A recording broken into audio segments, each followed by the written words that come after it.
Welcome, Greek U Nations, episode number 585 of the Fraternity Foodie Podcast. I'm your host, Dr. Mike Ayalon, CEO of Greek University. I'm a speaker and an author. Our sixth book just came out. It's called I'm So Beautiful, It's Ridiculous, Unleashing and Promoting Strength, Self-Worth, and Real Sisterhood. So go pick up that book on Amazon or Barnes & Noble today.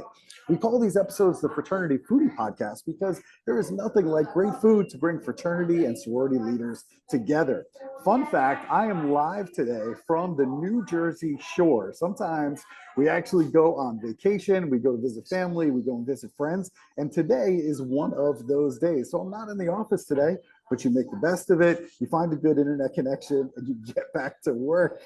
Now, let's talk a little bit to our next guest about something that every college student needs to be concerned about, and that is smart money habits. Emilie Chowdhury was lucky to learn smart money habits very early on, but after nearly a decade in the corporate world, she realized most of her friends, brilliant, educated women, had never been taught how to manage their finances. And the truth is, we shouldn't have to rely on luck to learn this. Financial education should be made accessible to everybody. That's what sparked this community. No LMMs, no get-rich-quick schemes, no clickbait, just honest, approachable, and supportive guidance. Inspired by the power of strong female friendships, Emilie's mission is to give you the tools that you need to take control of your money so you can thrive, not just survive. Welcome to the show, Emilie. Thank you. Thank you so much for having me. What a great intro. It is my pleasure. Thank you so much for bearing with me while I found a really good internet connection on the Jersey Shore. It wasn't as easy as I thought it would be. Oh, well, thank you for taking time out of your vacation. You'll hopefully get back to the beach soon. Yes, of course, of course. I've had more sun than I need anyway, so it's probably a good break for me to get out of the sun Some for a little AC, bit. Yeah, I need some air yeah. conditioning for sure. So you decided on Northwestern University for your undergraduate Mhm. experience. I'm wondering, why did you choose Northwestern? I fell in love with Northwestern as soon as I stepped on campus. That first, campus visit you do as a junior in high school. I mean, it has a fantastic education, brilliant professors, but also you have Chicago, you have the big city and everything that has to offer. It's right next to Lake Michigan, so you have the beautiful backdrop of the lake fill and the water, and I just loved every second of it. So Northwest, my piece of my heart will always be at Northwestern. I had a fantastic 4 years there.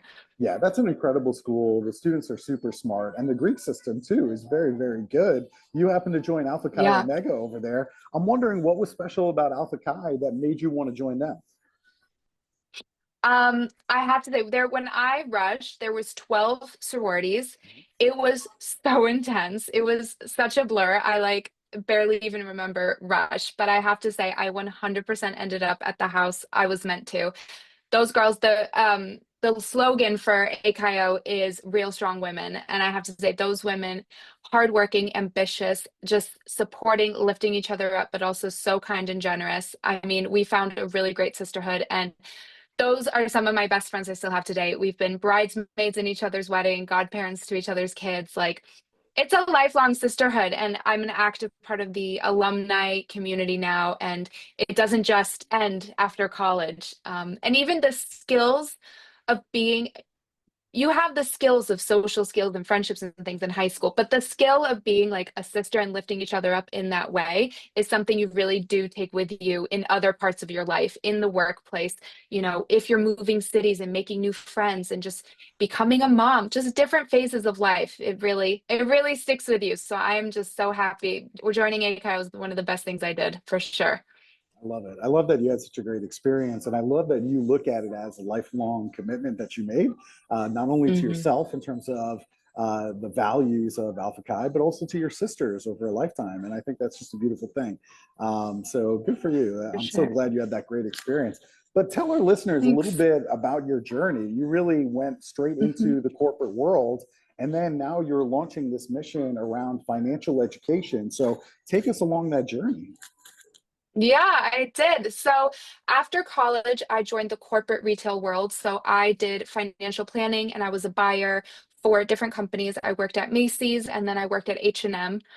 And after like 5 to 10 years in the corporate world, you realize you and your friends, you're past that kind of broke 20s feeling. You want to set new goals. You want to build a life. You want to look towards retirement. You want to kind of build that financial base up.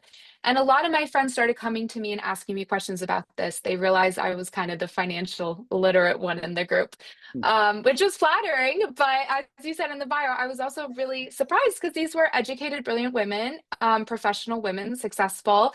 But the surprise wasn't that they didn't know it. It's more that this information wasn't already kind of crossed their paths already. It wasn't something taught in school. It wasn't something that was like accessible, like very accessible or readily available. So I started teaching them, and I started teaching my friends and my friends' friends, and then eventually just wanting to go full time with it and start Soro and kind of spread the message of financial literacy. The more you learn about it, the more interesting it gets, for sure. I think that's amazing. I mean, I certainly see the need. So I also see what you see, which is they don't really teach financial literacy in college. I don't really remember that there was like a course there, even though I was an accounting major. And I guess indirectly you're learning about debits and credits and budgeting and things like that. But like for the general student who maybe isn't taking accounting 101, I don't think that there was a course that really teaches any of that stuff.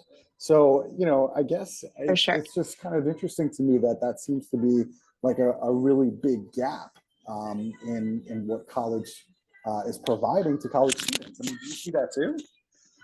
For sure. And a lot of people feel like it should be common sense, like everyone, it's money, but it affects every single part of our life. But a lot of it isn't common sense. A lot of it is like, I don't know, there's vocabulary and jargon and things like that. So, I mean, there is a process of taking the information that's out there and being able to communicate it in a way that people understand. And I think that's kind of the missing link. They try to keep it out of people's hands, keep it for the Wall Street guys for whatever reason. But this is I critical. don't, I mean, this is I critical stuff that totally everybody agree. needs. I mean, you don't need to be on Wall Street in order to understand how to budget and how to manage your checkbook and all of these basic skills that everybody needs, not just for people on Wall Street, right?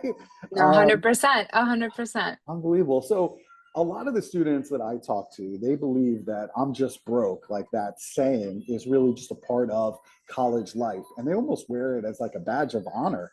Why is that mindset the first step towards, why is breaking that mindset the first step towards financial security? And how can students flip that mindset of I'm just broke and that's just what normal college students are? Right. So I think there's a couple different layers. The first is, I mean, you learn so many money habits from your home and how you grew up. And if you grew up in a home that maybe didn't make the best money choices or had kind of bad habits, you're going to continue those bad habits. So that's the first mindset shift, is believing in yourself, believing you can budget, you can save, you can invest, and you can learn these things that maybe, your household didn't know or you weren't taught before, like that belief in yourself. So that's the first mindset shift. I think the second mindset shift is, like you say, it's kind of accepted that you're broke in your 20s, but say like a lot of high schoolers I know, a lot of college kids I know, they all have some kind of income. They have part-time job, work study, internship, summer job, like even baby, they do have, it does happen. And I think we have to change the mindset of just accepting being broke to the possibilities that this money can offer you. First of all, if you're making any kind of money, you're eligible to open a retirement account. If you start investing when you're like 20, even if it's super basic, that's hundreds of thousands of dollars later on. Like, it's crazy. The second is an emergency fund. Even if you just save that money and just keep it saved, when you graduate, you're going to have so many more options, so many more flexibility, so many like different roads you can explore, which is exactly what you need when you're 22 trying to figure it out, like what you want to do. And then lastly, you have I was so into the emergency. I was like, no, but Mostly it's the student debt. Of course, it's the student debt. If you can offset any of that student debt, if you graduate and you don't have to take out as much debt as you would have otherwise, that's going to be a huge jump on your financial future. I like it. I think that's really, really good stuff. But, and listen, I love having an emergency fund. I think a rainy day fund is needed because all the time things are going to go wrong. Your car might break down. Who knows? I mean, all kinds of stuff happens unexpected. So give us some Yeah. practical advice because, as a college student, the budgets are super tight. So what is For your sure. favorite no stress budgeting strategy for all the students listening so that way they can juggle their dues to their sorority or their fraternity, social events, rent, groceries, all of the things? Is there some strategy they could implement right away? Yeah, for sure. So luckily as a college student, like you don't have a ton of expenses yet. Maybe you're on like the dining plan, the meal plan, so you don't have to budget for each meal. Maybe you're living like in the dorms or Greek row, so you don't think about rent the same way, but it's much easier to get into the habit of budgeting if you start when you have fewer expenses. And again, for so much of personal finance is just getting into those good habits. But then when it comes to budgeting, one of the best things you can do is set up automatic bill pay. This ensures you never miss a payment. You pay off your credit card if you have a credit card, right? You just get that habit of just making sure it's paid.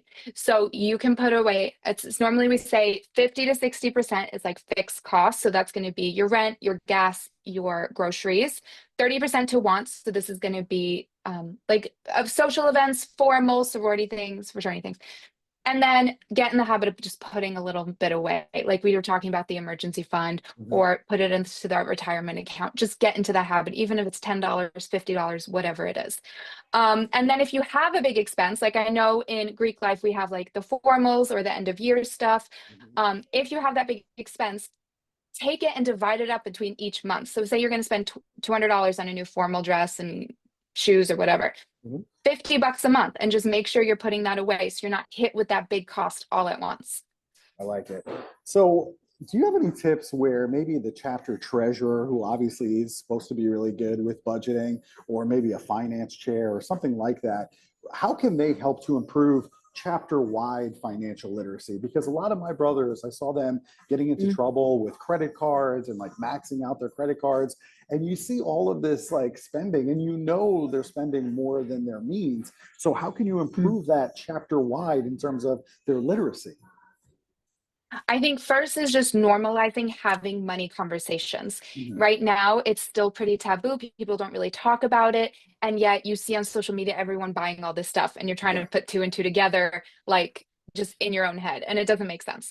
So first, normalizing these money conversations. If it's like a 5-minute thing at a chapter meeting, like money tip of the week, it can be light and breezy. It doesn't have to be that deep just to get the ball rolling. And then you could do like we call bagels and budget or something. Do like a theme, do a presentation. People share personal stories in a way to like open the door to ask questions and encourage each other and support each other with that. And I think it's particularly useful for graduating seniors who are getting their first entry-level salaries to understand what's normal in different industries and learning the skills of negotiating that. Because ultimately, when you graduate, your income, especially your starting income, that's going to impact like your wealth building so much right from the get-go. So I definitely think just like being open to talking about it and get the ball rolling there. You're so right. I mean, why is that so taboo for us to talk about finances, right? Like, I don't think that should be, but for some reason it is. We just have to like demystify all of this stuff. And you also talk about kicking debt to the curb fast. I like that a lot because I think students get into trouble either with credit cards or student loans where they don't really know all the details in terms of what their interest rate is and all of those things. What are some common debt 100%. traps that students are falling into today, and how can they avoid that? I mean, like you said, I think student loans is definitely a big number one there because I mean, they're amazing in the sense that they're offering an education to people who couldn't afford it otherwise. And I think that's great. However, they really take advantage. They can be super predatory because they understand, just like you mentioned, young adults, they don't understand how interest rates work, what debt is, what a loan that you have to pay it back. Like it can get complicated if you're just learning it for the first time, and they really take advantage of that. So student loans is definitely number one, and they try to push you to take more than what you need. And just don't do it. Just take whatever you need and then just live off that. Don't take more. Don't take the maximum that they're offering because it's just going to hurt you later on. And then I would say the second is car loans. Like if you maybe you don't have a car in college, you graduate, you get a car, like so many of our cities are car based. And it's so normal for people to go and buy a new car or have a car payment. But if you do the math, a $300 car payment, which is like I feel like average. So many people have, I've heard of so many higher car payments than that. Like if you just have a $300 car payment, which feels, affordable for making 5 grand a month or whatever, $300 car payment, if you invested that money instead at retirement, that's $2 million with normal like compounding interest rates. So your car is actually costing you $2 million. And when I tell that to people, they're shocked because they don't put those two and two together. So my advice when it comes to car loans is first of all, just don't take them, but get a clunker, drive that, and then slowly, save up your money, buy it with cash, and just get a slightly better clunker and just keep going like that. Because that's definitely my 1 and 2, student debt and car loans. Yeah, you're so right about both of them. I remember when I graduated, I had to have a brand new white Ford Mustang in the driveway. And I'm telling you, that thing is a depreciating asset. Okay. That thing I is know. not going to go up in value at all. Every year, as soon as you drive it off the lot, you've already lost a quarter of the value of that car. And it honestly For sure. just drops like a rock. It doesn't appreciate at all. So I totally agree with you. Just buy a clunker. And the truth is, like, I know the college students want to look good driving down the road. I get it. Okay. Trust me, I get it. However, I'm just telling you that buying the clunker, like Emily is suggesting, is such a better move because you can put that money away and make so much money off of that compound interest versus, just driving that brand new car. And the truth is, nobody really cares about the car that you drive. I know it's like mind blowing, but they don't care. So true. It's so true. So I true. could not tell you off the top of my head the price difference between a Toyota and a Honda or whatever. They're just cars. Like no one cares. Yeah, I totally it's agree. a depreciating asset. That's what that is. You just got to convince yourself Yeah, of that. Well, let's demystify for sure. investing. Investing is like a whole nother world here. How can students get started in investing without feeling overwhelmed and intimidated by all of the stuff that's out there? Well, first of all, I want you guys to know that you can invest without knowing anything about ratios and doing research on individual companies and knowing all this crazy vocabulary. Like, if you're just starting out, my suggestion is open a Roth IRA, put your money in there, and buy a low fee index fund. That automatically diversifies everything for you. So you spread out your risk. You have to do little to no research. You're paying very little on the fees, which means all the profits are going to go back to you. And then just hold it for like 40 years. Just don't touch it. The price is going to go up and down, but just don't touch it. And you just rinse and repeat.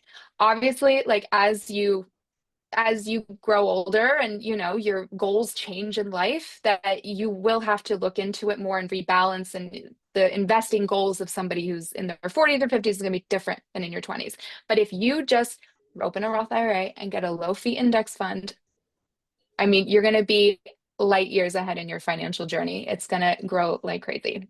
Yeah. So Great yeah. advice. The stock market has been consistently earning just incredible returns that you really can't get anywhere else. You have to be patient. There are going to be some ups and downs. Don't really get into the day-to-day tracking of this thing. Just automatically send some money there every paycheck and just continuously invest. And over time, you're going to do just great. For those who are Absolutely. dreaming of owning a home one day, I know that sounds Mhm. like ridiculous to college students right now because the interest rates are through the roof. The house prices are just insane, and especially in the big cities. What are some small steps that students can take right now in college to make that dream of owning a home more achievable?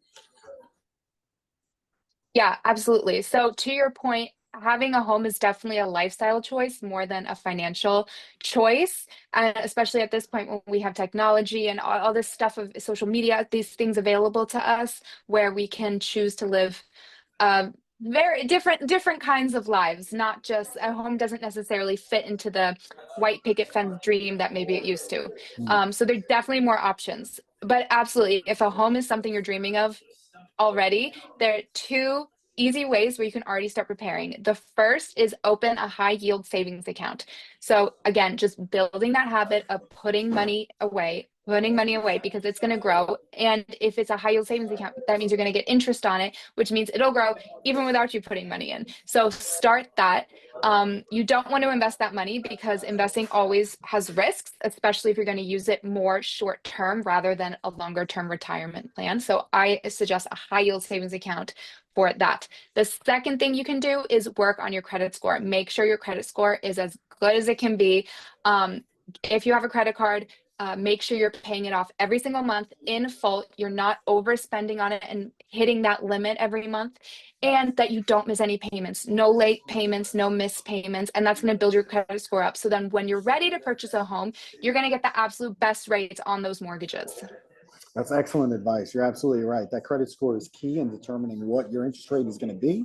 So the riskier you are, any missed payments, that's going to make it more expensive for you to buy that home when you're ready. So you really, really got to tighten 100%. up that credit score and make sure you're pulling it and you know what's contributing to that credit score. So that way you can make those adjustments and really just get it exactly where you want it.